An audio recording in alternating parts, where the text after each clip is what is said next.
NEET 2026 का यह question simple harmonic motion से है। क्वेश्चन ये है कि आपके पास एक सिंपल हार्मोनिक मोशन करता हुआ एक स्प्रिंग मास सिस्टम है।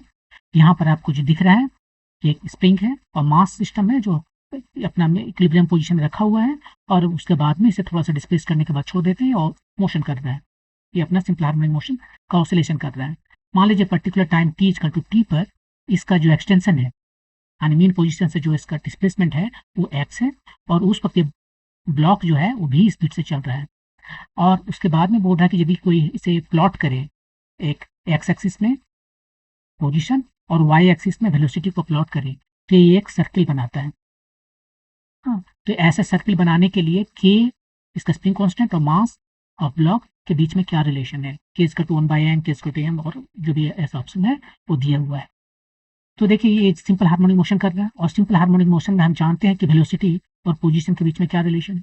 हम ऐसे लिखते हैं velocity equal to omega root over square a square minus x square. अब यहाँ पर देखिए वेलोसिटी भी है, एक्स भी है, दोनों का स्क्वायर कर देते हैं तो वी स्क्वायर हो गया। ये एक्स स्क्वायर को लेफ्ट साइड में ले जाते हैं तो ओमेगा स्क्वायर एक्स स्क्वायर हो गया, और राइट साइड में ओमेगा स्क्वायर ए स्क्वायर बच गया। तो यहाँ पर वी स्क्वायर भी हमारे पास है, एक्स स्क्वायर भी हमारे पास है।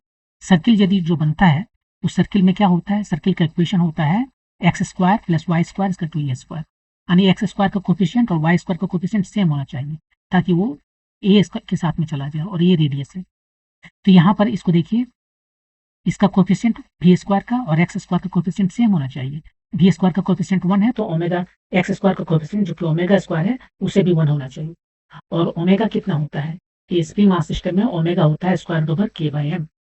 तो यहाँ ओमेगा स्क्वायर हो गया के बाई एम, के बाई एम, और इस तरह से के का वैल्यू एम होगा, और ये आपका ऑप्शन नंबर 2 सही हो गया। तो इस तरह से आप इसे बना सकते हैं।